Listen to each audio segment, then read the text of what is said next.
Fala moçada, estamos aqui em mais um ZebuCast, o podcast oficial da BCZ Jovem. Tô aqui com meu companheiro de sempre, Emanuel. Emanuel, Fala, Pedrão. prazer estar aqui com você. Prazer é meu, recebendo nessa semana especial da Expo Leite, essa nova exposição já no segundo ano, dedicada às raças zebuínas leiteiras, pecuária leiteira. Nada melhor do que receber Rodrigo Simões, nosso diretor de pecuária leiteira, nosso homem do leite da BCZ, que representa tão bem. Obrigado por estar aqui, prazer receber você e ouvir um pouco dessa sua história, dessa sua experiência e falar um pouco do leite também, né? Manuel, Pedro, enorme prazer estar falando aqui no ZebuCast, né? Um programa que eu vi nascer aqui nessa gestão e que está dando muito certo. Verdade. Para mim é um privilégio estar batendo esse papo. Que isso, a gente é que tem que agradecer, bem lembrado por ele, né? Essa coragem da diretoria, e ele tá envolvido nisso, de deixar a gente fazer isso. Agradecer a confiança. Rodrigo, vamos começar pelo começo, pela história da sua família, que já é uma família tradicional, uma marca tradicional dentro do gado leiteiro. Como é que começou isso lá atrás? Como é que você participou? Como é que foi isso na sua infância, na sua juventude? Conta pra gente esse início dessa paixão. Bom, eu sou neto de dois pecuaristas, né, que têm tradição no zebu, né? Então meus dois avós, o Geraldo Simões e Zé Lúcio Rezende, eram criadores tradicionais de gir, né? Na seleção da Lapa Vermelha que eu toco atualmente, né, que é a sequência do trabalho do Geraldo, e o antigo trabalho do meu avô José Lúcio, né, o Gir JR, que fez diversos campeões nacionais aqui no passado. Então, ao longo da minha vida, eu sempre tive contato com o gado gir, né? Sempre fui criado com leite de gir, literalmente, né? É um fato. E aí, ao longo da vida, eu fui acompanhando isso de forma muito, assim, distante, porque quando criança eu não havia o interesse, né? O meu pai tem uma criação de cavalo Mangalaga Machador e para menina é uma maravilha, né? Então eu ficava totalmente voltado aí ao mundo do cavalo. E aí meu avô Geraldo faleceu inicialmente, né? Meu pai e meu tio deram sequência no trabalho e o gado foi sendo conduzido, até que por uma condição até inesperada, eu comecei a prestar atenção nisso e comecei a me envolver, né, assim, de uma forma até não planejada, né? Eu comecei a frequentar mais o curral, eu fui muito estimulado pelo meu pai e pelo meu tio. Então, essa paixão veio, né? E aí eu passei a ajudá-los na condução do rebanho a partir de 2006. Deixa eu só... Porque às vezes a gente fala aqui que lá atrás falou dos seus avós e geralmente tem algumas histórias que a pessoa já vem do ramo, do rural, e tem outras histórias que não tinha nada a ver e aquilo às vezes cai na mão da pessoa. Como é que foi seus avós? Eles já eram da... É uma ótima pergunta, porque o meu avô Geraldo não tinha tradição familiar nenhuma com criação de gado. Já o meu avô Lúcio, ele nasceu numa fazenda de leite e manteve a atividade até o fim da vida. Tá. E o trabalho que eu dei sequência foi o do Geraldo, porque na família do Lúcio optou-se por acabar com o rebanho, né? Alguns anos atrás eu até ajudei por um período. Mas então, vou me ater à questão do Geraldo, inicialmente, porque é o seguinte, ele era comerciante, tinha diversas atividades, e tinha um irmão, né, que era sócio dele nessas atividades. Em determinado momento, o irmão dele, em uma oportunidade de negócio, pegou uma fazenda, né? Mas pegou a fazenda pensando em fazer ali uma atividade, revender a fazenda na sequência. Ganho imobiliário. Ganho imobiliário. E aí, nessa fazenda tinha uma quantidade de gado e, coincidentemente, né, era o gado gir, até porque na época o gado gir, dentre as raças zebuínas, era a raça que dominava, né? Lá na década de 40, o gir era muito maior do que o Nelore, né? Do Brasil tinha... Tinha, mas o gir era a grande raça brasileira, né? A grande raça zebu do Brasil. E então tinha lá, e era um gado, na verdade, mais azeboado, né? Um gado cruzado, mas com característica de gir. E aí ele falou com o meu avô, falou, olha, ele chamava João, ele ligou, falou, Geraldo, eu arrumei um negócio aqui e tal, precisamos tocar essa fazenda para a gente ver o que vai fazer. E aí foi uma coincidência, meu avô começou a ter que aprender sobre isso e também tomou uma paixão por essa atividade. À época, essa fazenda era em São Paulo, em Barretos, e lá em Barretos tinha também já criadores consolidados de gado gir. Então ele já com o objetivo, né, passado um período de melhorar o gado e levar essa atividade de forma séria, ele adquiriu o chamado gir de Franca na época, né, que era um gir já de origem importada, que veio do touro gaiolão. Então ele comprou esse gado e começou a acasalar em sociedade com o irmão, e daí nunca mais parou. Parecido com a sua, né? Parecido com a sua De história. certa forma tem um pouco, né? Então. Porque então meu avô desde então teve sequência nesse trabalho. Em determinado momento ele e o irmão separaram, porque o irmão optou por de fato parar com a atividade e ele deu seguimento. E aí, bom, ele tocou isso em mais de uma fazenda durante um grande período, até que quando ele chegou a uma determinada idade, ele optou por comprar uma fazenda perto de onde ele morava, para que ele pudesse ficar indo, né? Facilitar. Já mais velho, a questão logística no passado era também mais complicada. Então ele comprou uma fazenda, que é a Fazenda Lapa Vermelha, onde a gente cria até hoje. Isso foi em 1956. Então daí em diante a seleção da marca Bay, né, que é a nossa marca, foi conduzida na Fazenda Lapa Vermelha. Então, meu avô faleceu na década de 90, e meu pai e meu tio deram seguimento, né, à seleção, mas era uma época em que os dois estavam muito envolvidos com outra atividade empresarial da família e puderam dar pouca atenção para esse trabalho, embora, obviamente, tocaram com o mesmo critério, né? Mas assim, ali ficou uma certa necessidade de que alguém ocupasse um espaço para ajudá-los, né? E é sempre ontem eu estava falando até na abertura aqui da Expoleite que essa questão do legado é muito importante, porque se os trabalhos não tiverem de fato uma sequência na família, eles acabam mesmo, né? Assim, e rápido, né? Então foi por uma coincidência, quando eu era jovem, né? Eu tinha mais a questão do cavalo envolvida pelo lazer. Mas nessas idas à fazenda eu comecei a prestar atenção, fui estimulado pelo meu pai e pelo meu tio, e de uma forma assim até inesperada eu peguei essa paixão pelo gir e a atividade que hoje eu conduzo em conjunto com eles, né, e tenho a maior dedicação, né, e é isso aí. Esse é um dos temas centrais nossos aqui, né, Pedro? Que é a sucessão, e é um caso de sucessão de sucesso e que realmente a gente tem que se preocupar muito com isso. Muito, porque senão... É um dos motivos acaba, da BCZ Jovem ter sido criada também, né? Verdade, em 2017, é um dos objetivos. O presidente Arnaldo criou falando isso muito com a gente. Dessa parte de sucessão, acaba toda uma tradição que você vê. Uma geração que não quiser mais, aquela toda 80 anos, por exemplo, de história, se encerra ali. E é muito comum, né? A gente vê hoje nas famílias, cada vez é menor o interesse pelo campo, por todas as razões, né? Então, essa iniciativa da BCZ de ter o ZebuCast foi muito assertiva, porque eu acho que isso estimula, né, os jovens a prestarem atenção o quanto importante é, né, a pecuária, atividade agropecuária de modo geral, mas a pecuária para o Brasil, né? E para o mundo, com certeza.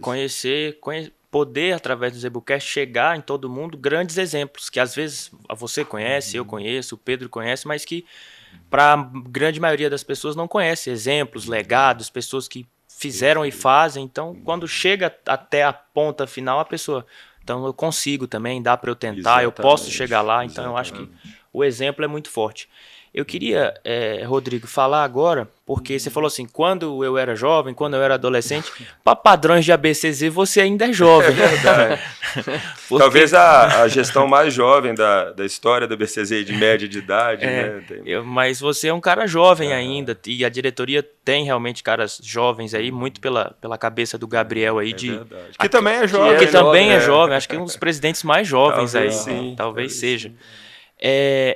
E você, jovem, para padrões de ABCZ, primeiro diretor de pecuária leiteira, primeiro diretor do leite. Como é que é essa responsabilidade, cara? Porque a gente sabe que tinha o diretor técnico, ainda tem, sempre tem, e ele era responsável por carne e leite. Mas agora, essa ideia do Gabriel de dar essa enfoque, dar essa preocupação especial ao leite. Como é que você carrega essa responsabilidade, cara? Muito feliz, né? Porque eu acho que certamente foi mais um legado da gestão do Gabriel, porque faltava muito, né, a oficialização dessa função. Já há alguns anos, nós tivemos diretores de leite de uma forma, diria que informal, porque o cargo não tinha esse nome, mas tinha sempre um representante do zebu leiteiro, acho que desde a última gestão do Zé Olavo, né? Então nós tivemos aí 3, se eu não me engano, talvez 4 representantes do leite. Mas faltava isso, porque até a competência, eu digo assim, a competência do que poder fazer, né, nesse sentido, era pouca, porque né, ali dentro da estrutura do BCZ, o diretor técnico é que estava realmente à frente dessas decisões.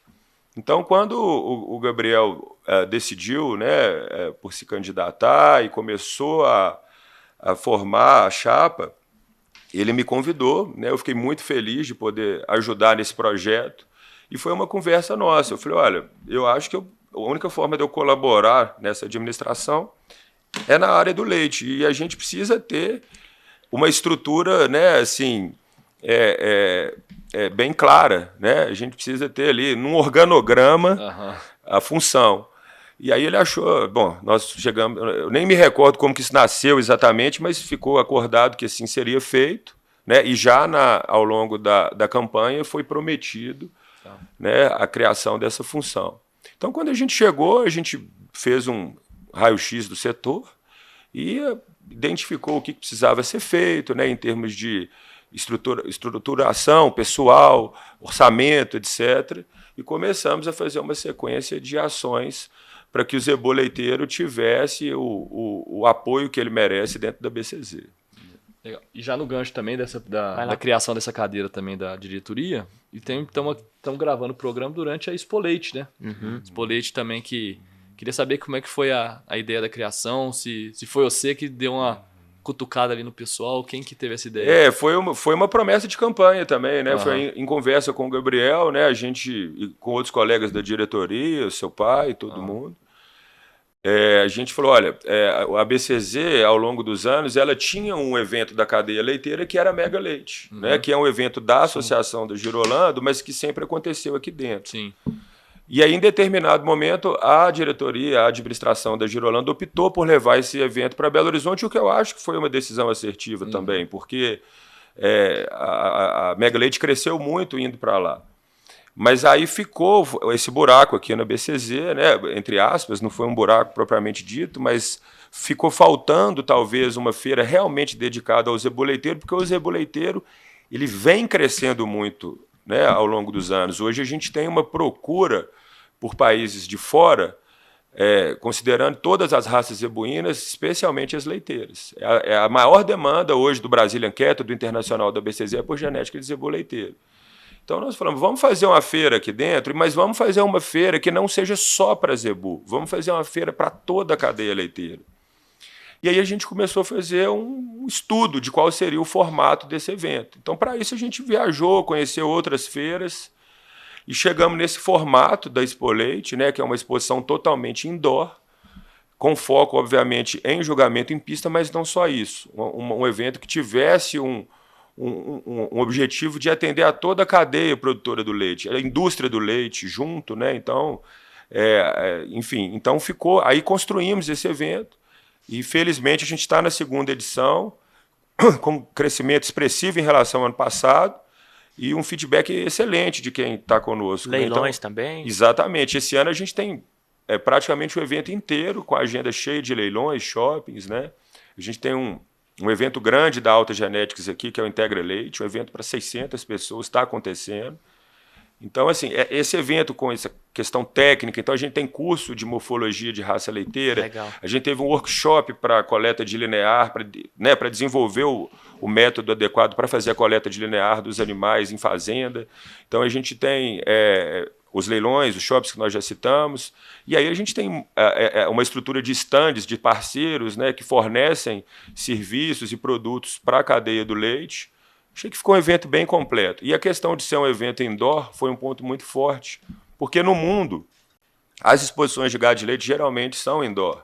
O gado leiteiro tem uma peculiaridade, né, em relação ao gado de corte, que é um gado que geralmente requer mais cuidados, né? A vaca leiteira, ela está ali com volume de úbere grande, né, fazendo um esforço enorme para produzir isso tudo, ela locomove com um pouco mais de limitação, ela é mais sensível ao calor, né, as intempéries de modo geral. Sim. Então, a colocar no multiuso, né, a gente já tinha uma estrutura praticamente pronta, a gente só ficou muito decorou bonito. E a feira ficou muito bonita, né, e aí o pessoal está adorando, né, a gente teve um crescimento muito expressivo no número de animais do ano passado para cá, né, cerca de 30%, né, e eu acredito que no ano que vem a gente vai poder trazer mais novidades para o evento, que só tende a crescer, né. Eu tive lá na terça-feira com o Gabriel, a gente foi final da tarde lá acompanhar um grande campeonato lá. Aí eu cheguei na beira da pista e falei para ele, presidente, tá mais aqui, acho que a gente tinha que fazer de Nelore igual desse jeito, porque tá bonito demais. Aquela pista coberta, arrumado, fechadinho, você muito próximo ali do julgamento, a cadeirinha, muito confortável, muito bonito, muito com todo respeito à nossa... Debaixo da sombra, né? Com todo respeito aqui à nossa estrutura, que é maravilhosa, mas tão próximo ali, tão perto assim, ficou muito bom. Nós não vamos concorrer com recinto de avaliações, né, como o nosso eterno presidente Arnaldo chama a pista aqui de grama, que é maravilhosa, né? Esse aqui é um espetáculo. Mas realmente algumas pessoas já me falaram, tem jeito de a gente levar o Gir lá para o Zeral, o Cindy lá para baixo durante a Expo Zebu. Eu falei, não, isso aí está fora de cogitação, vamos deixar para Expo Leite. Está patenteado. Vamos Mas é um evento que certamente veio para ficar, né? Fica sendo a terceira grande feira da BCZ, ao lado da Expo Zebu e da Expo Genética. Eu acho que compõe de uma forma muito boa o calendário, né? A gente passa a ter o ano inteiro ocupado com eventos próprios, eventos de qualidade. A BCZ sempre primou, desde sempre, muito pela qualidade dos eventos. Isso é um retorno muito interessante que as pessoas trazem, né? Estrutura muito boa, toda, né? Para o funcionário, né? Alojamento, banheiro, o parque é muito amplo, você tem recursos para se alimentar de forma muito boa. Os hotéis, aquilo tudo muito integrado aqui. Então, assim, Uberaba é realmente uma maravilha para um evento como esse. Utilizar o parque o ano todo, né? Uma estrutura dessa tem que ser utilizada, tem que também para a cidade, para a população de Uberaba também é interessante. E esse é outro ponto muito legal, porque a gente tem... Nós vamos perceber isso mais a partir de hoje, né? À medida que a feira evolui para os últimos dias, são os dias mais concorridos, né? Sim. Então, a gente... Já no ano passado a gente percebeu uma adesão muito legal da população, né? Não um público diretamente interessado na genética do gado, mas o pessoal da cidade que vem para passear. Nós temos uma feira de produtos artesanais, enfim, é um leque de eventos muito interessante para todo mundo. Durante a sua resposta, você falou muito da importância do zebu leiteiro, do crescimento, você falou das exportações. Queria que você esclarecesse um pouco mais para a gente, que não é do leite, na sua opinião, o porquê dessa procura pela pecuária leiteira do pessoal de fora, qual a explicação para isso, e fala também um pouco da importância para o nosso país. Quando eu falei aqui com a Mariana, com a Luciana, eu contei um pouco da realidade do Nordeste, que o leite entra muito como uma questão de subsistência mesmo, né? Entra pequeno sitiante, aquele cara que precisa tirar um leite ali para a alimentação mesmo da família, ou para aquele valor ali mensal que ele sempre consegue para se manter. Então, assim, tem uma realidade de um Brasil bem grande. Eu queria que você falasse da importância da pecuária leiteira, do zebu leiteiro e o porquê dessa procura na exportação. Assim, em primeiro lugar, você falou muito bem, a atividade de leite, dentre todas do agronegócio, é a única que gera renda diariamente, né? Você pinga todo dia, como o produtor gosta de falar. As outras todas são safras, né? Sim. Quem faz cria tem lá, né, uma vez por ano, agricultura, 2, 3, mas a atividade de leite é uma atividade que o cara ali todo dia recebe um dinheirinho e muita gente cria a família dessa forma, né? E sem ter outra alternativa, porque nem toda fazenda, né? Aliás, a maioria das fazendas ela nem comporta outras atividades, né? Você pega, por exemplo, a pequena propriedade mais acidentada, é uma atividade que praticamente só serve para atividade de leite e muita gente cria as famílias assim. Então, indo um pouco além na sua pergunta, Por que a genética de zebu é tão importante? Em primeiro lugar, porque a gente está num país tropical, né? E as raças taurinas, com exceção da região sul, elas sofrem muito com o nosso clima. Essa é a razão do zebu, tanto Sim. nas vertentes corte e leite, terem colonizado o Brasil. E o pecuarista brasileiro foi o grande responsável pelo desenvolvimento do zebu, né? Originalmente da Índia, o zebu não tinha, né, sua função para alimento desenvolvida, sim, sim. Né? Então esses nossos antecessores trouxeram esse gado para cá e trabalharam muito bem esse gado. Inicialmente mais para corte, até a própria raça Gir, né? Lá sim. atrás, na década de 50, era a grande raça de zebuína para corte. E aí, ao longo dos anos, surgiram alguns pioneiros, né? Inicialmente no Gir leiteiro, que era uma denominação que não existia. Então, alguns grandes pioneiros enxergaram na raça Gir essa viabilidade, e depois houve no Guzerá e no Sind, mas inicialmente no Gir leiteiro, que também é a raça que é responsável por mais de 90% da demanda do PMGZ leite, né? Então o Gir realmente é uma raça que está em primeiro lugar nesse sentido. Esses caras criaram o Gir leiteiro, né? Isso foi uma criação brasileira. O Gir leiteiro é um patrimônio brasileiro, eu diria isso. Tanto que até a própria Índia, país, né, de onde veio a raça, recentemente fez uma grande importação de genética brasileira para melhorar a produção de leite no país.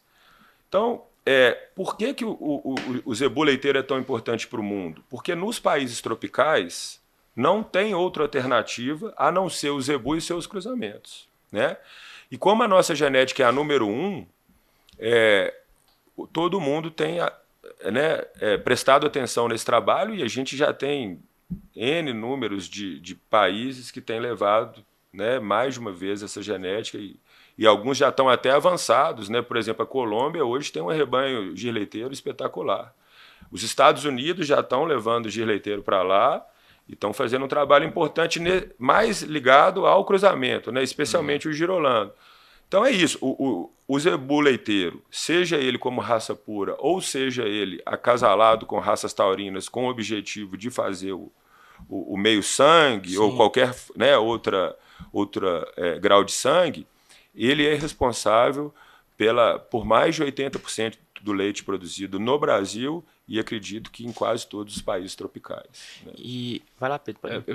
Só pegando o gancho de adaptabilidade que você falou aí atrás, a gente viu esse ano aqui, por exemplo, Uberaba, a gente ficou 6 meses quase sem cair uma gota de água. Foi. E a gente sabe a dificuldade que é para o produtor, principalmente eu acho talvez no leite, que começa a alimentação a ficar muito caro, você fazer uma nutrição muito cara para você tirar esse leite.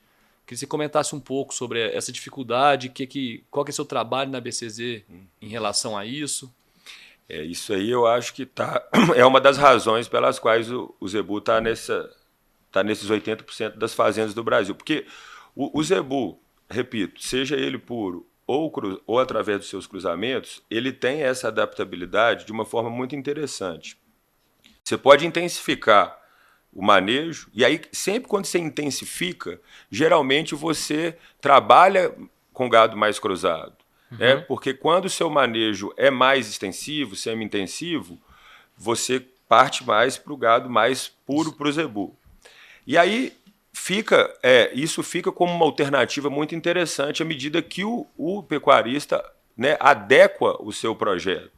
Então, se o cara quer uma produção alta, mais intensiva, ele utiliza o zebu em um grau de sangue menor. Se ele quer uma produção a baixo custo, ele joga para cá.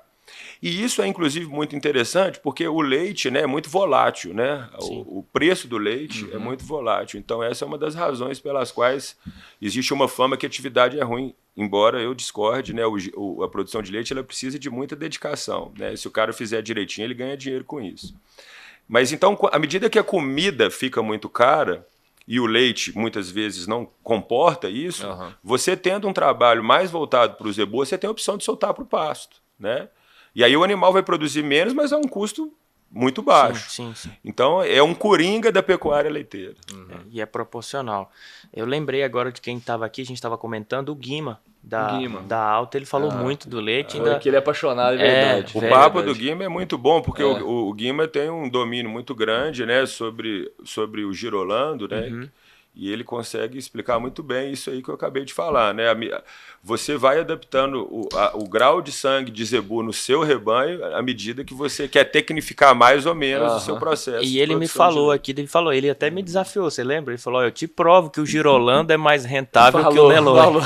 Pois e isso aí também é algo que eu concordo, né? Assim, se você for pensar, e aí não estou falando nem na atividade de produção de leite, se você for pensar em cria, né, em vender genética, uma bezerra girolando desmamada, ela tem mais valor agregado, né, do que o Nelore, né? Então, e é uma liquidez muito alta, porque é um animal que o produtor de leite vai sempre precisar e ele não consegue dar sequência no meio-sangue com mais meio-sangue. Ou seja, se o meio-sangue for o grau de sangue ideal para ele, ele vai sempre precisar repor esse animal. Né? Então, ele está sempre comprando, né? Porque daí o meio-sangue só pode ir por 3/4 ou voltar por 1/4, e às vezes o meio-sangue é o ideal. Tanto que o meio-sangue é o grau de sangue mais demandado dentre os cruzamentos, especialmente o girolando. Uma recompra mais rápida, né? Exatamente. O cara utiliza a vaca até um determinado momento, dali para frente, se ele quiser manter o meio-sangue, ele tem que voltar lá no criador e comprar mais uma leva. Então é isso, né? Então, e o animal meio-sangue, ele ainda tem uma vantagem interessante, porque ao final do ciclo ele se torna uma grande alternativa como animal de corte, né? Ela pega peso no final da vida, ela se torna um animal, né, que vai pro abate e dá lucro ao produtor. Aproveitando esse gancho de mercado, falando um pouco de mercado, pela sua fazenda, pelo trabalho que você já desenvolve, você tem essa experiência de um mercado, eu não sei se no leite é assim, mas você tem experiência de um mercado, eu vou denominar assim, de mais elite, um mercado de animais de valor agregado mais alto, de campeãs de concurso leiteiro, enfim, uma genética mais de ponta, consequentemente um valor agregado maior, leilões, vamos falar assim, mais elite mesmo. E também conhece essa base da cadeia desse gado mais de subsistência que a gente falou. Fala pra gente como é que tá esse mercado do elite, como é que tá as comercializações, como é que estão as pistas de julgamento, como é que funcionam esses leilões, especificamente das raças leiteiras. Tem alguma diferença? É tudo igual? Como é que é?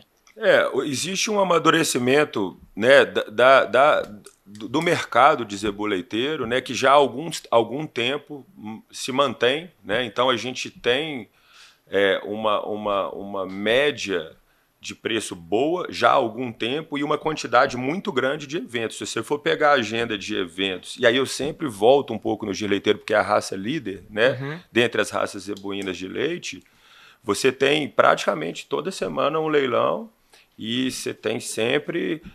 e aí é muito na linha que a gente está conversando. Você tem leilão mais para um público, né, produção, vamos falar produção, assim. E você tem o leilão de elite, né? Por exemplo, hoje aqui a gente vai ter um grande leilão de elite que vai alcançar números muito altos, assim como teve ontem, vai ter amanhã. Dentro de uma exposição como a Expo Leite, o foco é sempre genética de ponta, genética voltada, né, não só para pista, torneio, mas para multiplicação, né? Porque o animal, hoje a vaca produz muito, né? Se tira de uma vaca muitos produtos por ano, então o cara tem coragem de pagar mais por isso, porque esse animal se paga, é um animal, né, de alto valor. É o mesmo pensamento, né? Uma doadora que ela vai multiplicar aquela genética, por isso que ela vale mais. Exatamente, né? E hoje, com essa procura por fertilidade, assim, né, o animal que tem alta produção de oócitos é um animal também que é muito demandado, né? Então, é isso aí. A gente estava conversando aqui com Elinha esses dias para trás, no Nelore Pintado, e a gente conversou sobre a seleção que ele faz. Aí ele falou que quando ele faz uma seleção, ele não pode ver só o pintado. Ele tem que também olhar, ele faz uma geração pro pintado, depois outra para virar para característica racial. Queria saber, no gir leiteiro, você também tem a característica de produção de leite e também você vai para um lado de morfologia que a gente entra nesse lado de adaptabilidade. Você vai nessa tradição do gir de ser resistente. como é que você acha que como é que você acha que deve ser feita a seleção para o equilíbrio, que também que é o ideal para você? O ideal para fazer. Olha, uma das características que o Zebu não pode perder é a rusticidade, né? Então, assim, se você fechar os olhos para uma seleção voltada para tipo, você tiver um objetivo só de alcançar a maior produção de leite, você vai ter problema, né? Então, você, de fato, e eu acho que os criadores fazem um grande trabalho nesse sentido, de ter, né, observar que nós estamos falando de zebu, né? Então, independente de ser um zebu leiteiro, né, porque as raças leiteiras mundialmente, elas têm uma semelhança muito grande, né? Por exemplo, um exemplo prático, em quase todas as feiras do mundo, você tem lá os julgamentos de todas as raças em separado, né? Vamos falar de raça taurina, aí você tem lá o holandês vermelho e branco, o Jersey, o pardo suíço, enfim, diversas outras raças. E aí, no final, você tem a vaca suprema, né, que é o julgamento da melhor vaca leiteira entre todas as raças. Ou seja, compara-se entre todas as raças qual é o biotipo ideal, né, para um animal leiteiro. Até isso é algo que a gente adotou aqui na Expo Leite. Amanhã nós vamos ter o julgamento Vaca Suprema, né? No ano passado a gente já teve isso, foi um ponto forte da feira. No fechamento, a gente coloca lá todas as grandes campeãs e elege o melhor animal. Porém, o zebu ele tem, né, uma característica um pouco diferente do taurino. Então, se você copiar, né, de uma forma assim, muito fidedigna o processo de seleção, né, das raças taurinas, você vai ter um problema muito sério, que você vai deixar de fornecer uma das principais características que o zebu fornece num cruzamento, né, que é a rusticidade, né, que é a capacidade de sobreviver com calor, né, se alimentando só de pastagem, né, num clima tropical. Então é isso. E o criador brasileiro faz esse trabalho muito bem, observa muito bem. Isso até porque a grande maioria, né, cria os animais a pasto, né, os rebanhos de zebu leiteiro geralmente não são estabulados, né? Então é isso. Foi legal essa sua pergunta, Pedro, que também me veio uma pergunta muito parecida com a sua. Você deu o exemplo do Nelore Pintado, agora quando eu assisti poucas vezes julgamento de leiteiro, nos cursos de julgamento que os professores iam falar, eles sempre usam a expressão tipo leiteiro. Essa vaca tem o tipo leiteiro, esse tem mais tipo leiteiro. Dentro da seleção, a busca por esse tipo leiteiro faz perder as características raciais de uma vaca gir leiteiro, por exemplo, saída de chifre, marrafa, cabeça, crânio, ou não? Ou isso não interfere uma coisa na outra? De forma alguma, né? Inclusive o gir leiteiro hoje tem uma qualidade racial maravilhosa. Eu digo hoje pelo seguinte, essa pergunta faz algum sentido se a gente voltar um pouco no passado. Tá. Primeiro eu vou falar sobre isso. Não existe nenhuma correlação entre racial e tipo leiteiro. Né? Elas podem e devem conviver em harmonia. Juntas, tá. A seleção por um animal mais anguloso, um animal mais descarnado, um animal que tem mais tipo leiteiro, de forma alguma impede que você tenha uma atenção pelo racial. Afinal de contas, é o racial que define o animal. Né? Mas o que aconteceu? Esses pioneiros lá atrás, quando eles criaram uma raça leiteira a partir de uma raça que não era produtora de leite, né? Ela criava o bezerro, né? E depois tocava para frente.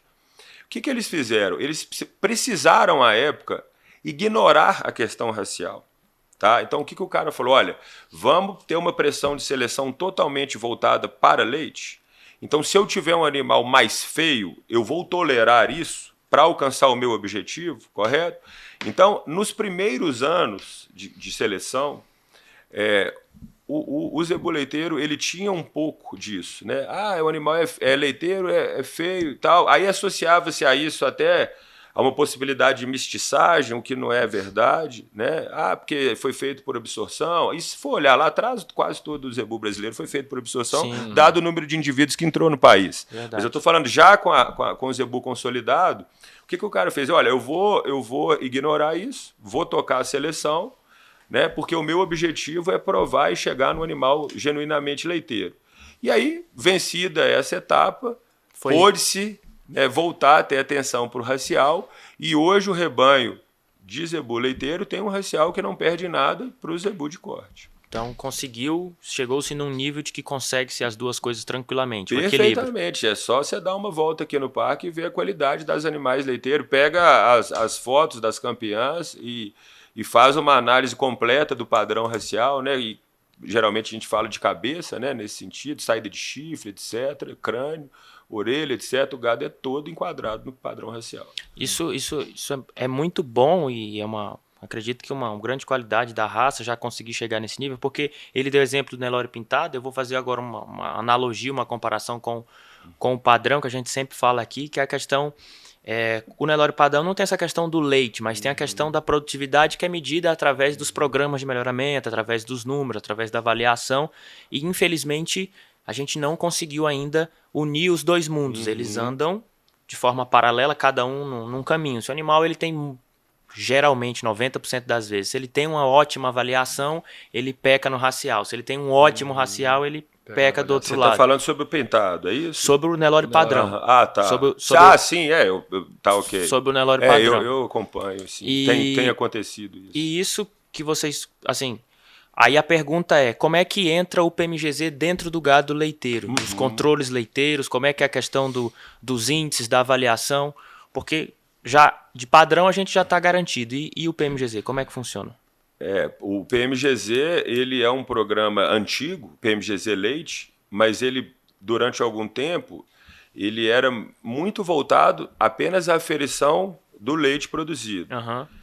Né? Então, é aquilo que eu te falei lá atrás, a pressão de seleção era para chegar na produção de leite necessária para que o animal adquirisse essa característica, né? A BCZ definiu que uma vaca precisa de 3.600 kg de leite em uma lactação completa, né? Acima de 305 dias, etc., para que ele, até 305 dias, para que ele pudesse enquadrar nessa aptidão. A BCZ dá um certificado, né? Ela emite o relatório individual de lactação ao final de uma lactação completa, né, em que o técnico da BCZ vai na fazenda, geralmente 40 em 40 dias, mas pode ser um pouquinho mais, e aí ele afere esse gado ao longo da lactação e no final a BCZ concede isso aí.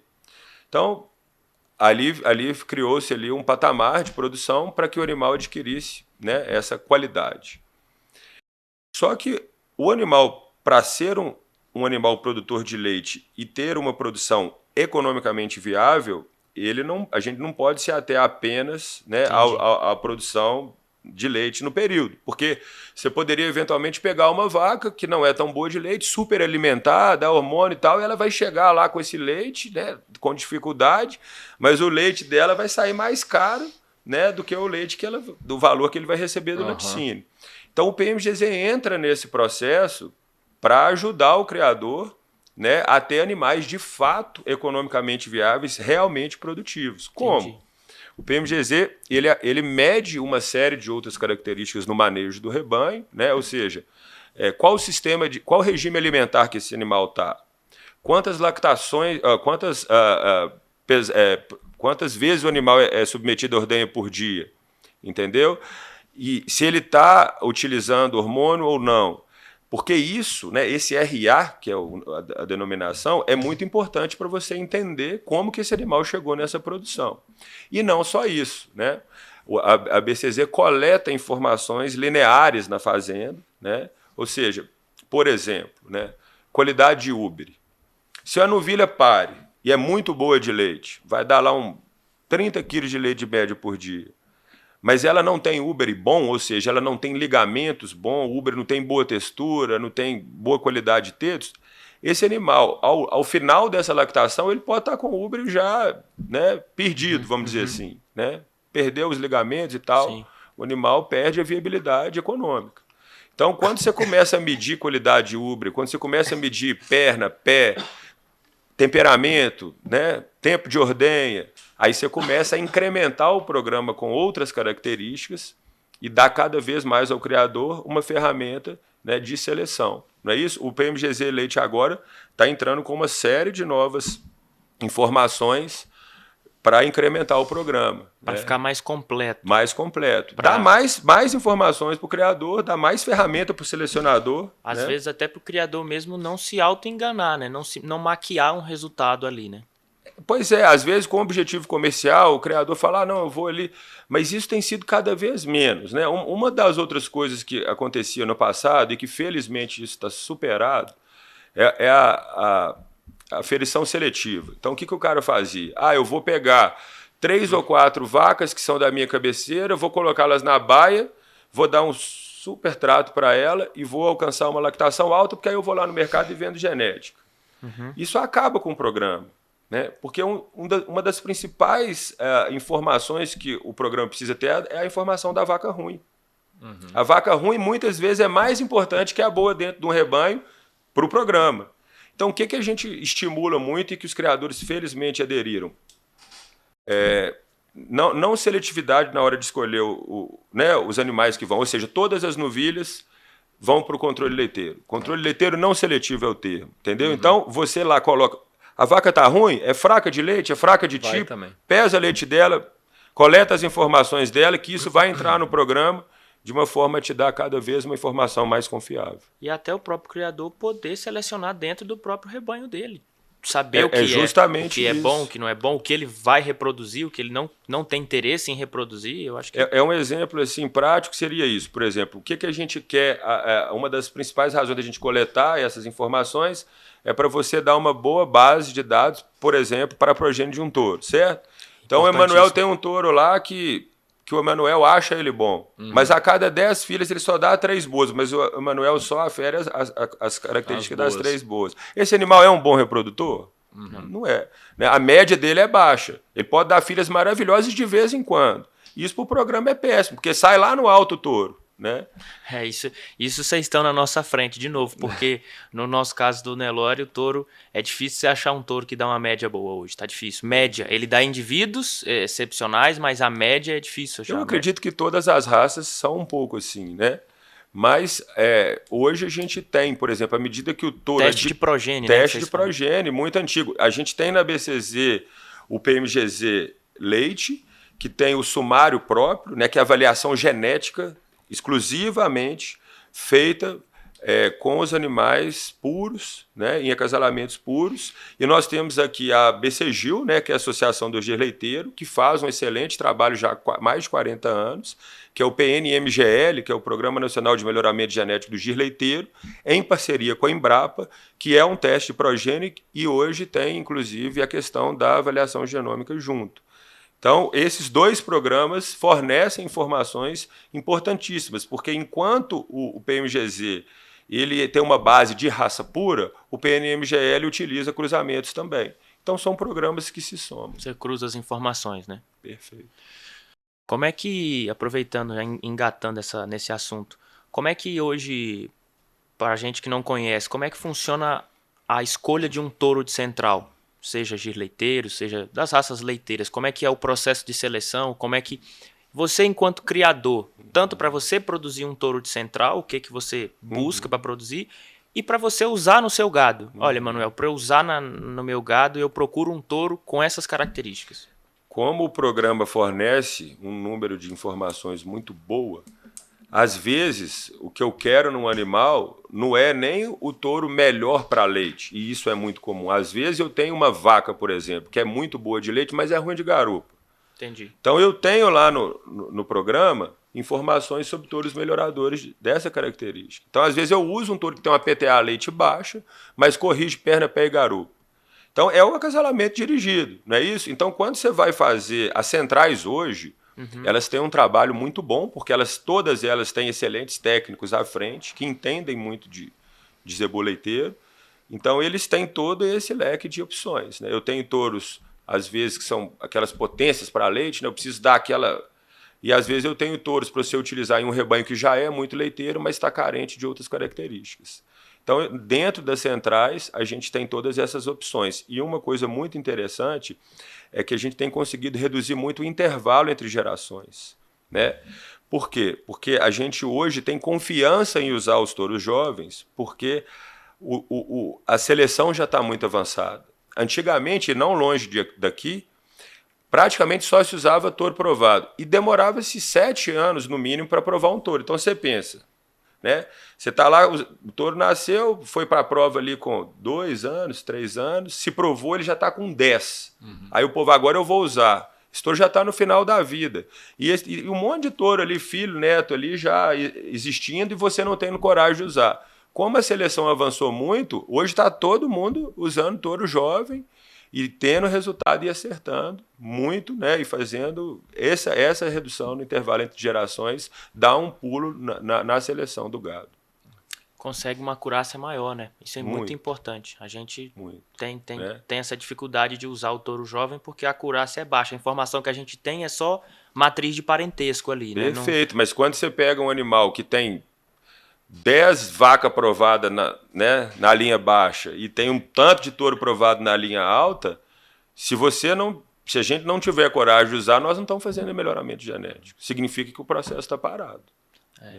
Isso é importante, ter esse pensamento inovador. Muitos dos criadores mais antigos não têm tanto, mas é importante ter, né? É importante essa renovação, pensar no touro jovem, pensar que o filho é melhor do que o pai, o filho tem que ser melhor do que o pai. E com a avaliação genômica, né? com a genotipagem, você tem ainda mais essa informação com mais confiança, né?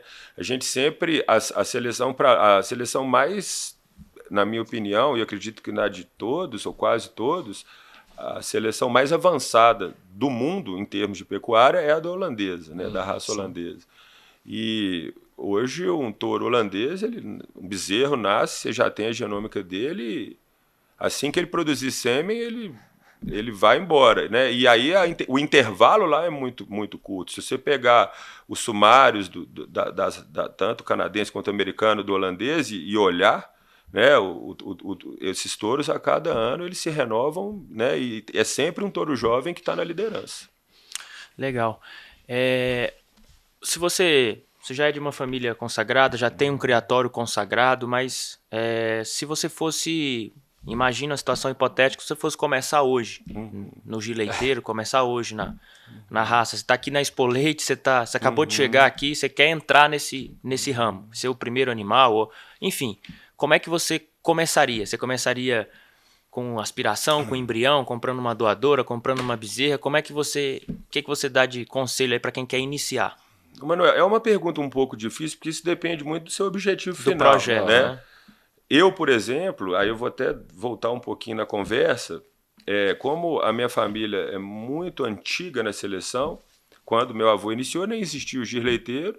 Ao longo da vida dele, o Gir Leiteiro surgiu, ele optou por seguir à época a seleção do gado de dupla aptidão, né? Ficou assim até quando ele faleceu. Depois disso, a minha família deu sequência nessa mesma foco de seleção, e quando eu comecei a ajudar no processo, eu entendi que o caminho seria uma seleção totalmente dedicado para leite, né, que é o único caminho, na minha opinião, né, uma opinião totalmente particular, é o único caminho para a raça que eu crio, que é a raça Gir. Mas eu entendi, e até observando também o Gir Leiteiro à época, que de lá para cá já evoluiu muito, e na época que eu comecei a trabalhar com o Gir Leiteiro, eu acho que à época o Gir Leiteiro ainda carecia muito, né, de algumas qualidades que o meu gado, por exemplo, poderia ajudar, vamos colocar dessa forma. Sim. Então o que eu fiz? Eu falei, meu gado tinha pouco leite, mas tinha muitas outras características, por exemplo, fertilidade, aprumo, né, qualidades morfológicas de modo geral. Então o que eu fiz? Eu falei, olha, eu vou fazer uma seleção de Gir Leiteiro a partir do meu gado próprio, né? Era um grande desafio. Eu me recordo muito bem que, à época, eu fui no escritório de Belo Horizonte, o ETR, e lá tinha ele já nos deixou, o saudoso Marcos Laine, sabe? Ele era o técnico lá responsável pelo leite lá em Belo Horizonte, que sempre foi uma região muito forte para isso, sempre teve muito criador de Gir Leiteiro lá. Uhum. E o Laine conheceu muito meu avô, enfim. E aí eu cheguei lá, meninão, no escritório de Belo Horizonte, sentei lá, e ele apareceu, falou, eu sou neto do Geraldo, tô lá ajudando na seleção da Lapa Vermelha, gostava do seu avô, conversa vai, mas o que você tá precisando? Não, eu tô precisando de um técnico para pesar leite lá em casa. Ele falou, mas o que você está querendo mexer com isso? Eu falei, não, eu quero fazer de leiteiro, mas você vai acabar com o seu gado? Eu falei, não, vou fazer do meu. Ele falou, não vai dar certo, não, o seu gado não vai dar de jeito nenhum. Eu falei, vai sim.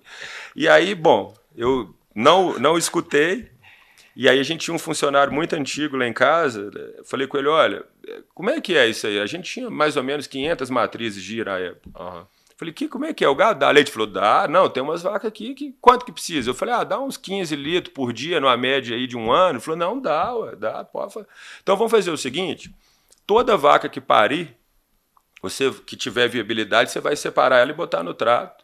E nós vamos pesar o leite. Inicialmente a gente fez isso sem controlar na BCZ. Isso foi 2007, mais ou menos, né? 2006 a gente começou a projetar isso. E aí ele falou, tá bom. E aí fizemos um ano dessa experiência, aí eu peguei confiança. Falei, agora nós vamos fazer o negócio do jeito certo. Eu tenho esse número muito bem na minha cabeça. De mais ou menos, que aí dessas aí nem todas foram, mas nós avaliamos nessa época mais ou menos 350 vacas. E dessas vacas, apenas 18 vacas deram o que a gente almejava para que ela ficasse no rebanho como uma vaca leiteira. E dessas 18 vacas, nós fizemos todo o rebanho atualmente da marca Bay, da Fazenda Lapa Vermelha, em cima de 4. Porque muitas delas, porque não tinha consistência genética para leite, e muitas delas não viravam enquanto mães. Elas eram boas produtoras, mas ela não tinha geneticamente consistência para gerar filhas produtoras de leite. Então hoje o rebanho todo da Lapa Vermelha é em cima de 4 vacas, né? O rebanho todo atual. E aí tem um episódio interessante, passaram-se muitos anos, devia ser, sei lá, 2013 ou 15, alguma coisa assim. Eu fui antigamente em Belo Horizonte, a Super Agro, era uma exposição de todas as raças, uma exposição grande lá, e tinha gado de leite, e eu levei o meu jagir leiteiro e coloquei uma vaca no torneio lá. E aí eu estava lá, sentado lá no pavilhão, vendo a vaca comer, né? A gente gosta de leite, gosta de ver vaca comer, fica ali e tudo. Aí o Laine chega, né? Aí eu falei, Laine, você lembra de mim? Ele falou, lembro e tal. Falei, aqui, ó, deu certo. Ele falou, é mesmo, eu estava errado, você estava certo.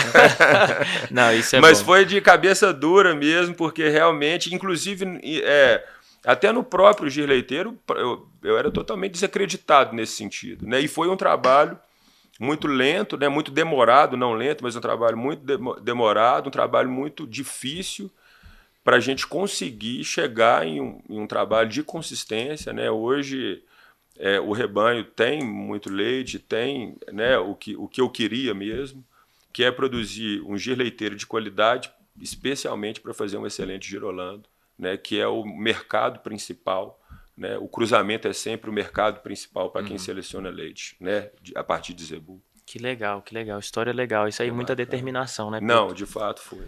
E tem muita história aqui de cabeça dura, né? Muita gente aqui que foi na cabeça dura. A maioria dos convidados aqui. Se não fosse os cabeça dura, né? Tem que segurar. Aquela conversa. Eu não sabia que era impossível, fui lá e fiz. É isso aí.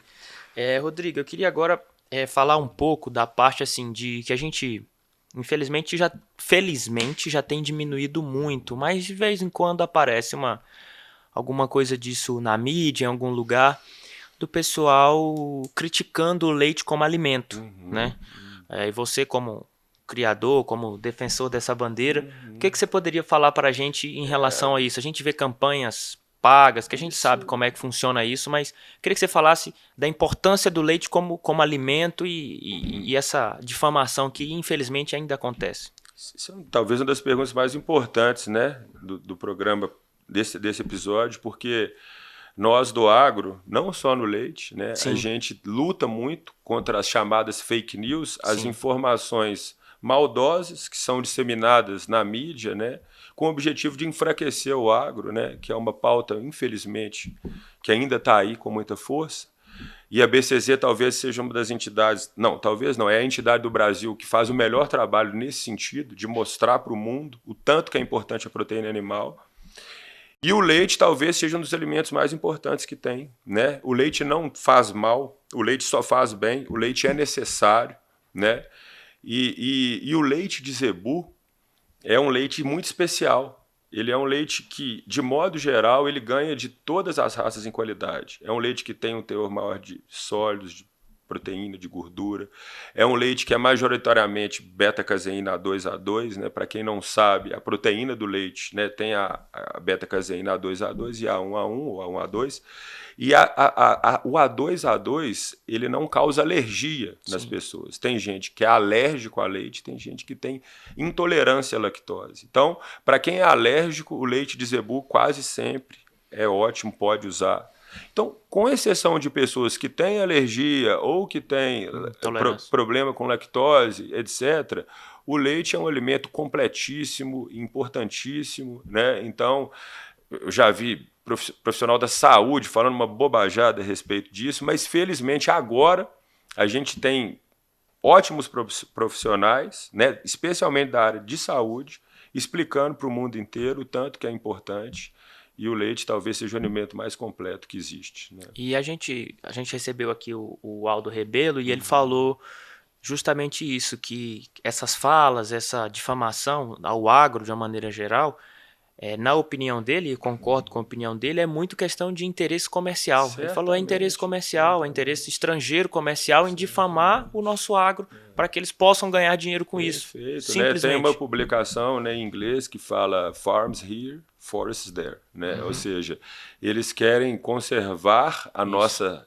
Conservar, entre aspas, né, o meio ambiente... O que é uma falácia, né? Sim. E aí a gente pode voltar lá, para que eles possam produzir livremente e a gente não consiga concorrer porque o nosso agro é mais forte. E o nosso agro é mais forte também porque é o agro que mais preserva no mundo. Né? Isso aí o Aldo com certeza falou muito bem sobre esse assunto, porque é um assunto que ele domina muito, mas nenhum país do mundo tem o grau de restrição que uma atividade agropecuária tem no Brasil, em termos de reserva legal, APP e tantas outras restrições, né? E o Brasil consegue, ainda assim, né, de forma muito sustentável, ter o agro mais competitivo do mundo. Ele falou também que o Código Florestal mais rígido do mundo é o nosso, é o brasileiro. Certamente, e longe do segundo, né? Longe do segundo. E tem um dado aqui, esse dado é aqui da BCZ, daquela que a gente tem uma apresentação da BCZ Jovem que a gente faz aí quando a gente roda em alguns lugares. Eu lembro desse dado porque me chamou a atenção. Nas últimas 3 décadas, a área só aumentou em torno de 12 a 14% de área usada. E a produtividade aumentou em 183%. Aumentou 12 e a produtividade aumentou em 183. Então, o agro brasileiro é uma potência mundial. A gente, se deixarem a gente trabalhar, a gente domina o mundo mesmo. Né? Só deixa a gente trabalhar.